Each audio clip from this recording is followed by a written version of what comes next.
다 같이 한번 따라해 보겠습니다. 진리가 진리되기 위해서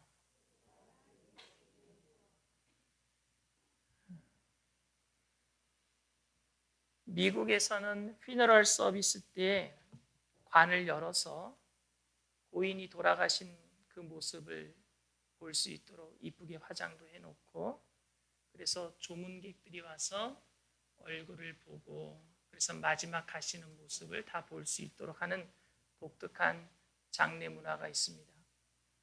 그런데 한국에서는 한번 입관을 하면 관에다가 시신을, 고인을 이제 입관을 해서 관을 닫아버리면 그 관체로 그 닫은 다음에는 그냥 땅 속에다 그대로 묻어버리죠.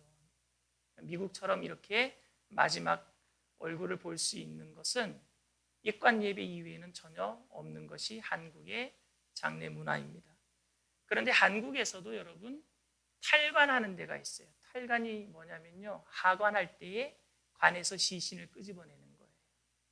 그래서 관은 관대로 태워버리고 그 수의를 싼 그 시신은 관채로 넣는 게 아니라 시신만 땅속에 묻어서 하관하는, 그래서 무덤을 덮어버리는 독특한 장례 문화를 충청도에서는 그것을 탈관이라고 합니다. 충청도에서 이 탈관을 합니다. 제가 아는 친구 목사님인데 충청도 분이에요. 자기는 평생 살면서 탈관하는 것만 봤어요. 하관할 때는 무조건 관에서 시신을 빼는 거라고 생각한 거예요. 근데 이분이 경상도에 가서 하관 예배를 드리는데, 경상도에 또 양반분들 많잖아요. 선산에 고인을 모시는데 그 동네에 양반분, 유지분들이 많이 나오신 거예요. 근데 이분은 자기 방식이 있어요. 자기 고집이 있어요. 자기 고향 땅에서는 탈관을 했거든요. 그런데 고향 그 경상도 지방에서는 절대 탈관하면 안 됩니다. 그냥 묻어야 되는데 이 목사님이 소신과 고집을 가지고 관뚜껑 열으라 그랬어요. 관뚜껑 열어. 그래서 그 목사님 별명이 관뚜껑 열어 목사입니다. 장례가요 완전히 엉망이 되고 말았습니다. 여러분, 다른 것은 틀린 것이 아닙니다. 다른 문화를 가지고 살고 있는 우리들은 서로 다른 것을 인정해 주어야 합니다. 그런데 너무 다른 것을 인정하다 보면 진리가 아닌 것도 인정할 수 있는 상대적인 오류에 빠질 수도 있습니다. 요즘 시대는요, 틀린 것도 나쁜 것도 다르다는 것으로 포장해서 다 인정받으려고 합니다. 예를 들어서 성경에서는 동성애를 죄라고 하는데, 동성애자들은 자기 취향이 남자인데 남자를 좋아한다, 여자인데 여자를 좋아한다, 나는 당신과 좀 다르다, 다른 것을 인정해서 틀린 것을 인정받으려고 합니다. 그런데 그들 또한 다름을 인정하기 때문에 요새 성경의 진리가 막 깨어지고 있는 것이죠. 틀린 것을, 나쁜 것을 다른 것으로 포장하는 것들을 인정하면 안 돼요. 그런 것을 인정하지 못하면 포용력이 없고 관용이 없는 사람으로 취급받기 일쑤입니다. 그래서 기독교가 절대적인 진리를 갖고 살다 보니까 다른 것을 인정하지 못한다, 취향이 다른 사람들을 인정하지 못한다라는 것 때문에 욕을 많이 먹고 있습니다. 진리에 대한 확신은 진리가 아닌 것들에 대해서는 인정할 수가 없습니다. 그래서 포용할 수 없는 것이고, 그런 이유 때문에 기독교는 배타적인 종교라는 지탄을 받고 있습니다. 여러분, 기독교는 죄는 타협할 수 없어요. 그러나 죄인은 용서해야 됩니다. 죄인에 대해서는 포용력과 용납을 가지고 가야 되지만 진리를 가지고 죄에 대해서는 타협할 수가 없습니다. 그런데 죄인까지 우리가 용납하지 못하기 때문에 욕을 먹는 거예요. 우리는 용서와 포용력을 가지고 살아가야 합니다. 일반적인 것들에 대해서는 서로의 말을 이해하려고 노력하고 상대방의 다른 것을 받아들이려고 노력해야 합니다. 그러나 진리에 대한 문제는 확신과 소신을 가지고 싸워 나가야 합니다. 왜냐하면 진리는 선악간의 문제이기 때문에 그렇습니다. 취향의 문제가 아니에요. 생명의 문제입니다. 진리의 문제조차도 다른 것 때문에 의견을 다르다라고, 죄도 다르다, 저 사람은 죄 짓는 게 취향이 틀리기 때문에 저렇게 하는 것이다, 다 인정해 주면은요, 기독교에 문제가 생기고 맙니다. 생명에 문제가 생기고 맙니다. 15년 전인가 동국대학교, 한국의 동국대학교라고 있는데 그 동국대학교는 불교대학교예요. 그 불교대학교에서 조영기 목사님이 한번 특별 강의를 하신 그것이 이슈가 된 적이 있습니다. 왜냐하면 강의를 1시간 이상 했는데 앞에 이야기하신 거 다 끊어먹고 뒤에 이야기하신 거 다 끊어먹고 중간에 다른 종교도 구원이 있다라는 그 말, 그게 예를 들어서 한 말인데 그 말만 딱 기자가 인용해서 신문에 내버렸어요. 아, 기독교에서 가장 큰 교회 목사님이 다른 종교에도 구원이 있다라고 말했다 해서 그게 대서특필이 되고 말았어요. 여러분, 구원에 다른 길이 있을 수가 없습니다. 그건 진리의 문제예요. 오직 구원은 길이요 진리요 생명 되시는 예수님밖에 없는 줄 믿습니다. 그건 절대적인 진리입니다. 구원에 다른 길이 있는 것을 인정하는 것은 종교다원주의입니다. 우리는 이것을 철저하게 경계해야 합니다. 저는 기독교에 대한 소신과 확신을 가지고 살아가고 있습니다. 그런데 이런 확신과 소신 때문에 기독교를 믿지 않는 사람들과 대화를 하면 어느 순간에 가서는 꽉 막혀버리고 담을 만나는 느낌을 받을 때가 많습니다. 오픈마인드로 그분의 말을 듣고, 그리고 그분도 예의를 갖추시고 저의 말을 듣는 것 같지만 어느 한 시점에 이르면은요, 벽을 느끼고 서로 말을 하지 못합니다. 왜냐하면 나는 기독교 진리에 대한 확신이 있고 그분은 불교에 대한 진리의 확신이 있으니까. 서로 확신 있는 사람들끼리 부딪히면은요, 그 소신 때문에 서로 받아들이지 못하는 선을 만나게 된단 말입니다. 여러분 생각해 보세요. 미국 대통령은 자본주의의 소신이 있고 중국의 시진핑은 그 공산주의의 소신이 있는데 어떻게 하나가 될 수가 있겠습니까? 벽을 느끼겠죠. 그러니까 대립하게 되는 것 아니겠습니까? 결국 모든 사람들이 자신이 가지고 있는 확신과 소신으로 이야기하다가 서로 다른 확신을 가지고 있는 사람들과 대화할 때 이런 경우 다 경험하는 것 아니겠습니까? 서로 다른 확신을 가지고 있어서 다른 사람들끼리는 하나 되는 것이 가능한 일은 아닙니다. 그런데 진리가 확신과 소신을 잃어버리고 그러면은 극단주의 상대주의에 빠지기 쉽게 되고 무엇이든지 또 다 맞다라고 인정해 버리게 되면은 안 되니까 소신과 확신을 또 너무 밀어붙이면 뭐가 돼요? 독선이 되고 맙니다. 고집스러운, 내가 다 맞아, 무조건 내 말을 들어라고 한다면 그건 또 독선이 되고 맙니다. 그래서 진리를 무례하게 만들어버려요. 진리에 대한 열정으로 계속 진리만 외치다 보면은 소신을 가지고 그 진리를 거짓이라고 여기는 사람들은요, 그와 늘 갈등을 빚게 돼요. 그런 그 갈등은 끊어질 수 없고 반복될 수밖에 없습니다. 우리는 어떻게 진리에 대한 소신과 독선을 구분하여서 진리를 무례하게 만들지 않고 진리를 진리되게 만들 수 있을까요? 여러분, 바리새인들은 너무 독선스럽게 예수님을 메시아로 취급하지 않았습니다.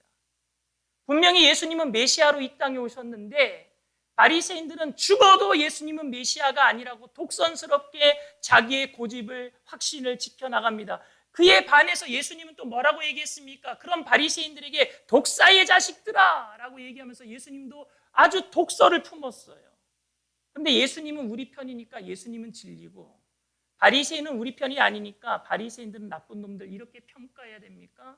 어떻게 진리를 진리답게 만들 수 있느냐 말입니다. 오늘 본문은 예수님께서 안식일에 시각장애인의 눈을 뜨게 하신 사건입니다. 이것은 신학적인 문제였어요. 안식일에 일을 할 것이냐, 하지 말아야 될 것이냐. 모세의 율법에 10계명에 안식일을 거룩하게 지키라는 것 때문에 바리새인들은 그 율법을 지키려고 했습니다. 그러니까 예수님이 병자를 고치신 일이 이게 업무에 들어가는지 자비에 들어가는지를 구분해야 돼요. 만약에 업무에 들어가면 예수님은 안식일을 지키지 않은 거기 때문에 예수님은 죄인이 되고 맙니다.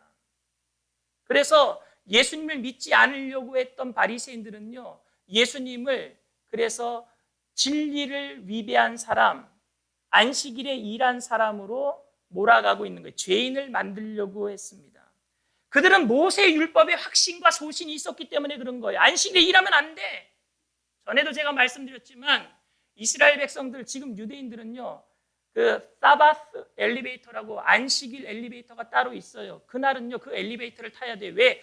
내가 스위치 누르는 것도 일이기 때문에. 그래서 그 안식일 엘리베이터를 타면요, 전층에 다 서요. 1층 쓰고 2층 쓰고 3층 쓰고 4층 쓰고. 내가 안 눌러도 다 쓰니까. 그걸 일이라고 생각하니까. 그런 사람들이 예수님의 병자를 고쳤으니 안식일날 그걸 일로 생각하고 예수님을 죄인 취급하고 있는 겁니다. 그들의 소신이었어요. 그들의 확신이었어요. 예수님이 선지자인지 메시아인지는 중요하지 않았습니다. 만약 선지자라면 예수님이 하신 일을 조작해서라도 그를 죄인 만들어야 되는 겁니다. 그래서 날 때부터 맹인된 자가 고침받았는데 날 때부터 맹인이 아닌 거로 만들면 되는 거예요. 그래서 부모를 부른 거예요, 처음에. 부모 불러서 겁주는 거예요. 유대인들에게 있어서 바리새인들이 굉장히 높은 사람들입니다. 그들은 종교 지도자였기 때문에 예수 믿는 사람들 다 출교시켜버리면은요, 그 당시 유대교에서 출교당한 것은 뭐냐면은요, 나라에서 쫓겨나는 거와 마찬가지입니다. 그 부모들을 불러다 놓고 겁주는 거예요. 너 출교당할 수 있어? 바른 대로 얘기해. 네 아들 정말로 날 때부터 맹인 되었어. 근데 부모님이 그거는 거짓말할 수가 없었어요. 우리 아들 날 때부터 맹인으로 태어났습니다. 그것은 소신이 있었어요. 그 다음에 또 물어봅니다, 부모에게. 그러면 이 아이를 누가 고쳐줬느냐? 분명히 예수가 고쳐준 걸 알아요. 아들이 눈 뜨고 와서 아버지 어머니에게 예수님이 고쳐준 사실을 얘기했으니까요. 그런데 그것은 소신 있게 얘기할 수가 없었어요. 괜히 예수님께 대해서 좋은 얘기했다가 출교당할까 봐 소신과 확신이 없었어요. 그래서 얼버무리고 말았습니다. 내 아들도 장성했으니까, 컸으니까 그 아들에게 직접 물어보십시오. 소신과 확신이 없었어요. 예수님에 대한, 진리에 대한, 메시아에 대한 소신과 확신이 없었습니다. 그래서 오늘 본문에 이 맹인을 직접 부른 거예요. 바리새인들이 직접 소환을 합니다. 24절이에요. 이에 그들이 맹인이었던 사람을 두 번째 불러 이르되 너는 하나님께 영광을 돌리라. 우리는 이 사람이 죄인인 줄 아노라. 여러분, 표적수사라고 아세요? 이미 죄인을 만들어 놓고 그래서 결론은 이미 있어. 이 사람 무조건 죄인이 돼야 돼. 옛날에 오공화국 때 죄인이 없으면은요, 죄 지을 만한 사람을 찾아놓고 죄인 만들어 놓고 진술서 다 써놓고 무조건 지장 찍게 만드는 거예요. 그래서 죄인 만드는 경우가 있었어요. 자기는 그거 한 적도 없는데 지금 뭐라고 얘기하고 있느냐? 예수님이 죄인이라 그래요. 너 하나님께 영광 돌려야 돼. 영광 돌리는 게 뭔 줄 알아? 그 사람 죄인인 줄 알아야 돼. 예수님이 죄인이 되는 게 하나님께 영광 돌리는 거래요. 지금 압박하고 있어요, 바리새인들이. 맹인을 데려다 놓고, 눈뜬 맹인을 데려다 놓고 너 하나님께 영광 돌리려면 예수님 죄인이라는 거 고백해 라고 얘기하고 있어요. 그런데 이 눈뜬 맹인은 예수님에 대한 확신이 있었어요. 소신이 있었어요. 왜? 자기 눈을 뜨게 만들어줬잖아요. 그래서 뭐라고 대답하느냐? 26절에 그들이 이르되 그 사람이 내게 무엇하였느냐? 내게 내 눈을 뜨게 하였느냐? 물어볼 때에 27절에 대답하되 내가 이미 일러서도 듣지 아니하고 어찌하여 다시 듣고자 하나이까? 당신들도 그의 제자가 되려 하나이까? 먼저 한번 불렀어요. 그때도 얘기했어요. 내가 얘기했잖아요.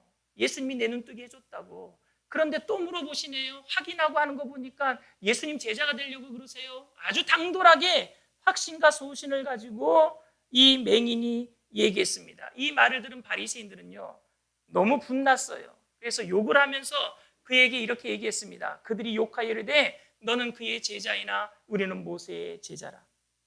바리새인들의 정체성이 뭐예요?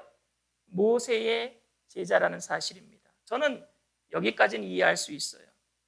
그들의 정체성은 모세의 제자였기 때문에 아무리 예수님이 이야기해도 그의 말을 믿으려고 하지 않았습니다. 왜? 모세의 율법 때문에 정체성이 있었어요. 확신과 소신이 있었어요. 평생 다른 종교에 몸담고 있는 사람이 갑자기 기독교의 진리를 수긍하기는 너무 힘들 겁니다. 당연한 이치예요. 제가 불교를 평생 믿고 있는 사람을 만나서 오늘 예수 믿으면은 영원한 생명을 얻고 천국 갈 수 있습니다 했을 때 그거 안 받아들이는 것이 당연한 거예요, 여러분. 못 받아들입니다. 어떻게 받아들입니까? 평생 자기가 믿어왔던 게 아닌데. 그러니까 그 사람이 믿고 있던 종교를 내가 존중해 줘야 합니다. 저는 예수님을 도저히 믿지 못하겠다고 하는 그런 말하는 사람들의 입장을 이해할 수 있습니다. 왜? 바리새인들이 지금 그건 못 믿는 거예요. 당연한 겁니다. 욕을 할 수밖에 없어요. 난 모세의 제자야. 난 예수의 제자가 아니란 말이야. 여기까지는 이해가 돼요. 그런데 오늘 요한복음을 기록한 요한이 아무것도 배우지 못한, 그래서 늘 날마다 구걸하던 인생이었던 이 장님을 통해서 배웠다고 하는 바리새인들의 그 오류를 지적합니다. 그들이 갖고 있는 오류가 무엇입니까? 30절 말씀이에요. 그 사람이 대답하여 이르되 이상하다. 이 사람이 내 눈을 뜨게 하였으되 당신들은 그가 어디서 왔는지 알지 못하는도다. 예수님이 나를 눈뜨게 했는데 그 사람이 예수님이 어디서 왔는지 당신들은 모른다. 하나님이 죄인의 말을 듣지 아니하시고 경건하여 그의 뜻대로 행하는 자의 말을 들으시는 줄을 우리가 아나이다. 창세 이후로 맹인으로 난 자의 눈을 뜨게 하였다 함을 내가 듣지 못하였으니 이 사람이 하나님으로부터 오지 아니하였으면 아무 일도 할 수 없으리. 하나님은 죄인의 말씀을 안 들어요. 하나님은 의인의 말씀을 들으시는데 그분이 하나님께 기도해서 내 눈을 뜨게 해줬다면 그분이 하나님이 보내신 분 아닙니까? 그런데 왜 자꾸 죄인이라고 얘기해야 됩니까? 아주 전공을 찔러버립니다. 이때 바리새인들이 야, 모세 때에도 박사와 술사들이 나일강을 피로 만들었어. 그들에게도 하나님 없이 그런 능력을 행할 수 있는 능력이 있었어 라고 말했다면 저는 이해가 될 것 같아요. 아마 그랬다면 맹인도 이해했을 것입니다. 그런데 그들은 그렇게 말하지 않았습니다.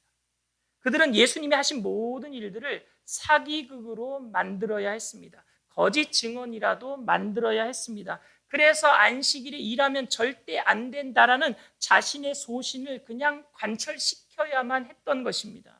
예수님께서도 사실 안식일에 일하면 안 된다라는 바리새인들이 가지고 있는 소신을 인정하셨습니다.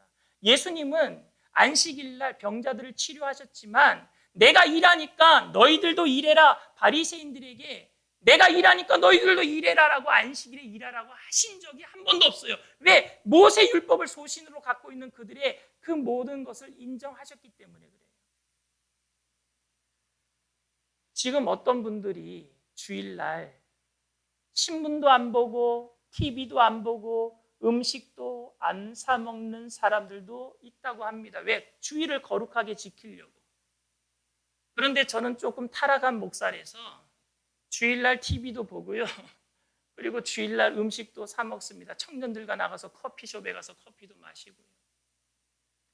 그런데 TV도 안 보고 음식도 안 사 먹고 거룩하게 주일을 지키는 사람들이 TV 보고 음식 사 먹는 사람들을 뭐라 해서는 안 되고, 또 음식 사 먹고 TV 보는 사람들이 야, 저 사람들 그렇게 거룩하게 지킨다고 저런다, 너 참 잘났다 이렇게 욕해서도 안 됩니다. 왜? 그건 진리의 문제가 아니에요. 서로 취향의 문제이기 때문에 인정해 줘야 되는 것입니다. 그리고 그런 사람들이 교회에서 왜 우리 목사님은 주일날 저렇게 음식 사 먹으러 다니지? 커피 사 먹으러 다니지? 그런 사람들이 많다면요, 그런 사람들끼리 나가서 교회 새로 차리면 돼요. 그리고 그런 교회도 우리는 인정해 줘야 됩니다. 왜? 서로 취향이 다르니까. 바리새인들은 안식일에 일을 하느냐 안 하느냐의 문제를 진리의 문제로 간주했어요. 좋습니다. 이해할 수 있어요. 그런데 맹인이 그 오류를 지적해버렸어요. 33절 말씀 다시 한번 보면 이 사람이 하나님께로부터 오지 아니하였으면 아무 일도 할 수 없으리이다. 이 말에 발끈했어요. 아주 발끈했어요. 그래서 그들이 뭐라고 대답했느냐 하면요, 34절에 그들이 대답하여 이르되 내가 온전히 죄 가운데서 나서 우리를 가르치느냐 하고 이에 쫓아내어 보내니라. 이스라엘 백성들은요, 사람이 병자로 태어나는 사람은 부모의 죄가 있든지 그 본인의 죄가 있어서 병자로 태어난다고 생각했어요. 바리새인들이 생각할 때 맹인으로 태어났다는 건 뭐예요? 죄인이라는 얘기입니다. 하나님께 저주받았다는 얘기예요. 네가 감히 죄인으로 태어나서 나를 가르치려고 해? 그리고 출교시켜서 쫓아보냈단 말입니다. 여러분, 이게 바로 독선이에요. 무식하고 가난한 사람, 배우지 못한 사람, 나는 배웠어, 나는 바리새인이야, 나는 대학도 나왔어, 그런데 감히 네가 나한테 목사인 나에게 네가 이럴 수가 있어? 여러분, 율법의 근거에서 답을 한 게 아니라 감정적으로 답을 한 거예요. 모세의 율법은 진리입니다. 그런데 그 진리를 깨트려버린 게 뭐냐면요, 근거로 답을 한 게 아니라 감정적으로 답을 했기 때문에 그 진리마저 진리되지 못하게 만들었어요. 이것은 진리를 파괴하는 일입니다. 우리는 이런 일들을 교회에서 자주 볼 수 있어요. 어떤 한 성도님이 목사님에게 목사님, 오늘 설교가 성경적이지 못합니다. 그것 좀 다시 한번 알아봐 주시고 고쳐주세요 라고 말했다고 합시다. 그때 목사님이 하나님의 말씀에 비춰보아서 그건 잘못이 아닌데요, 혹시 제가 잘못한 것이 있으면 다음 주에 내가 연구해가지고 다시 답을 알려드리겠습니다 라고 말했다면요, 그건 진리를 지키는 겁니다. 그런데 내가 목사인데 감히 평신도가 나한테 이럴 수가 있어 라고 얘기했다면 그건 독선입니다. 하나는 소신 있는 대답이고 다른 하나는 독선적인 대답입니다. 저도 진리에 대한 소신보다는 제 자존심 때문에 고집 부린 적이 많이 있습니다. 내가 내 자신을 합리화시키면서 진리인 것처럼 포장할 때가 많이 있습니다. 언제? 집에 가서 우리 집사람이 목사님 그러면 안 돼요. 그러면 사모가 왜 목사한테 그러는데? 이건 뭐예요? 감정적인 대답이에요. 독선입니다. 성도님들은 제가 소신을 가지고 진리를 수호하고 있는지 독선을 부리는지 잘 모릅니다.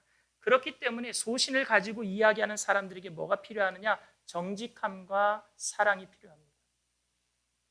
예수님이 구원자됨을 모르고 믿어지지 않는다라고 말하는 사람이 있다면 그의 생각은 여러분 존중되어야 합니다. 아니 그것도 믿지 못하느냐고 멍청하다고 윽박질러서는 안 됩니다. 바리새인들의 문제는요, 진리와는 아무런 상관이 없이 자신의 의, 자존심이 상하면은요 독설스러운 말들을 퍼부은 거예요. 그래서 진리를 다 망가뜨리고 말았습니다. 예수님 생각한 게 아니라, 하나님 생각한 게 아니라 자신의 자존심이 망가지기 때문에. 우리는 신앙적 소신이 무엇인지 말해야 하는 위기의 시대에서 살고 있습니다. 즉 우리가 우리의 소신을 이야기했을 때 세상은 독선이라고 우리를 욕하는 시대를 지금 살고 있습니다. 그러나 우리는 예수님만이 생명이라고 전해야 될 줄 믿습니다. 이것은 관뚜껑을 열 것이냐 닫을 것이냐의 취향의 문제가 아닙니다. 진리의 문제이고 선악의 문제이고 생명의 문제입니다. 그런데 이것보다 더 경계해야 될 것은 너무나 지나친 확신과 소신 때문에 독선을 품는 것입니다. 교만스러워지는 것입니다. 진리를 모르는 사람이 교만해지지 않습니다. 진리를 모르는 사람이 독선스럽게 얘기하지 않습니다.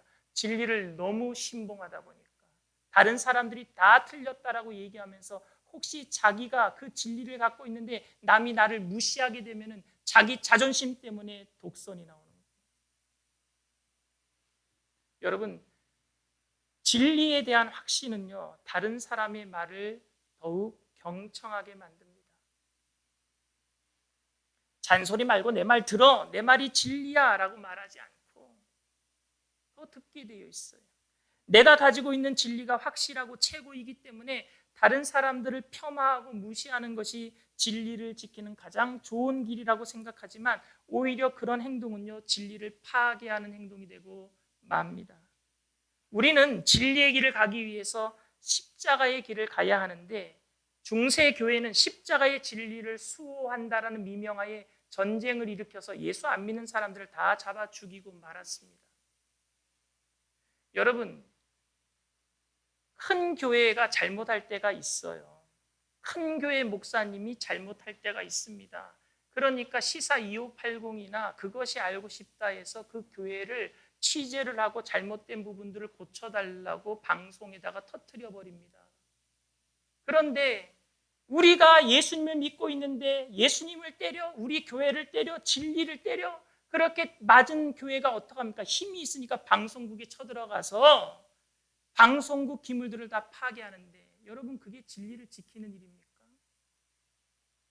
우리가 힘이 있다 그래서 어떻게 남의 절간에 들어가서 땅 밟기를 할 수가 있습니까? 그래서 진리가 지켜졌습니까? 그래서 예수 믿는 사람들이 더 많이 늘어났습니까? 아니요. 도리어 예수 믿는 사람들까지 떠나갔어요. 너무 교만스럽다고, 교회가.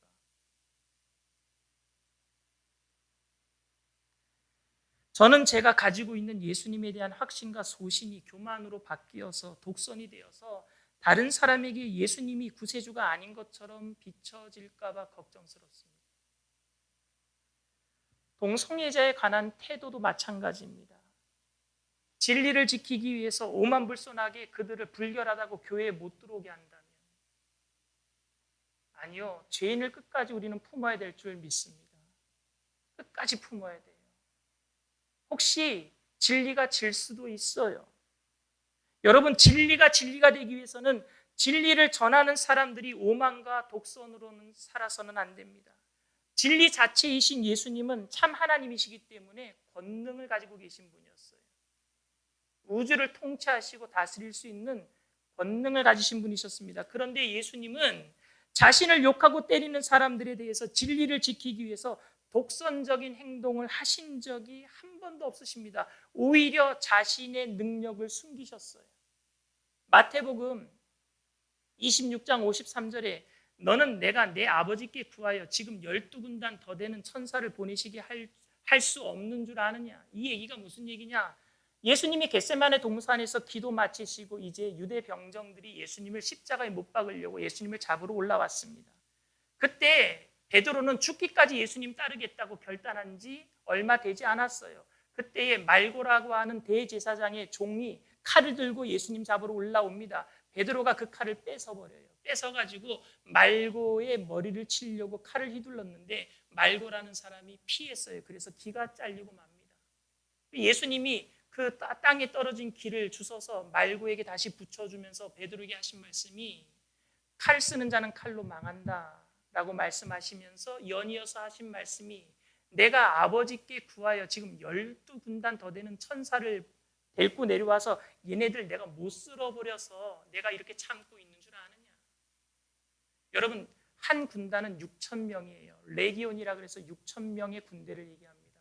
그럼 12군단이면 여러분 72,000명이에요. 그것도 사람이 아니라 천사들이 내려오면요, 이 땅의 모든 사람들 쓸어버릴 수 있어요. 그런 능력이 없어서 예수님이 참고 계시는 줄 아십니까? 아니요. 진리를 지키기 위해서 참는 거예요. 져주는 거예요. 진리를 지키기 위해서. 누가복음 23장 34절에도 이렇게 말씀하셨어요. 이에 예수께서 이르시되 아버지 저들을 사하여 주옵소서 자기들이 하는 것을 알지 못함이니이다 하시더라. 십자가에 달리셨을 적에 많은 사람들이 예수님을 욕했어요. 침을 뱉고 네가 하나님의 아들이면 내려와 봐라. 권능이 없어서 못 내려오셨어요? 아니요. 진리를 지키기 위해서 져주시는 거예요. 이렇게 진리를 무시하고 짓밟는 사람들에게 끝까지 져주신 이유는 역설적이게도 진리를 지키기 위함이셨습니다. 왜냐하면 진리에게 진 사람들은요, 만약에 진리를 가지고 있는 사람에게 졌다면은요, 자기 자존심이 상해서라도 진리가 맞지만 진리 편으로 오지 않고 악의 편으로 갈 수 있는 것을 예수님이 알고 계셨어요. 여러분, 전도하면서 말로 사람 이기지 마십시오. 예수님의 말씀으로 내가 이긴 것 같지만 자존심 상한 사람들은요, 예수님의 말씀이 맞다라고는 생각하지만 진 것 때문에 교회에 안 나올 수도 있습니다. 실제로 역사는요, 이것을 증명하고 있습니다. 대영 제국이 어딥니까? 영국이죠. 영국. 해가 지지 않는 나라. 북유럽 국가들 옛날에 식민지를 통치하면서 저 아프리카 지역, 동남아시아 지역에 정말로 많은 식민지들을 200년, 300년 이상 다스렸어요. 영국, 네덜란드 이런 나라들이요. 근데 그들이 떠나간 다음에 힘으로 교회 지어주고 힘으로 전도해서 교회에 앉혀놔서 다 신자 만들었어요. 성도 만들었어요. 그래서 그들 전부 다 예수 영접하게 했어요. 그런데 그 나라들이 떠나간 다음에 하나도 기독교 국가로 남은 나라가 없어요.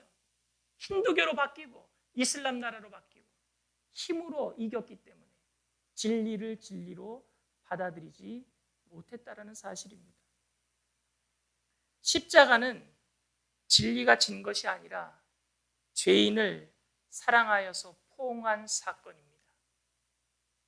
진리가 죄악에게 지는 것처럼 보이지만 그것은 지는 것이 아니라 이기는 것이고 결국 진리를 이겼다고 생각하는 죄인들이 회개하고 돌아오는 자리가 바로 십자가의 자리인 줄 믿습니다. 저는 오마순복음교회 모든 성도님들이 진리로 무장하게 되기를 바랍니다. 예수님의 말씀으로 확신과 소신 있게 살게 되기를 바랍니다. 그러나 그 확신과 소신이 너무 교만해져서 독선으로 나타나는 것이 아니라 여유로움으로, 저주는 여유로움으로 진리가 너희를 자유케 하리라. 자유로움으로 살게 되기를 바랍니다. 저줘도 괜찮아. 괜찮은 거야. 서로 용납하고 여유 안에서 용서하고 져주고 참아주며 살게 되기를 바랍니다. 진리를 지킨다는 미명하에 나의 자존심을 세우기 위해서 하는 모든 행동은 독선이며 그 독선은 결국 진리를 지키는 것이 아니라 진리를 파괴하는 것임을 깨닫고 더욱 온유하고 겸손하신 예수님의 모습을 닮아가는 저와 여러분들이 되시기를 주님의 이름으로 축원을 드립니다.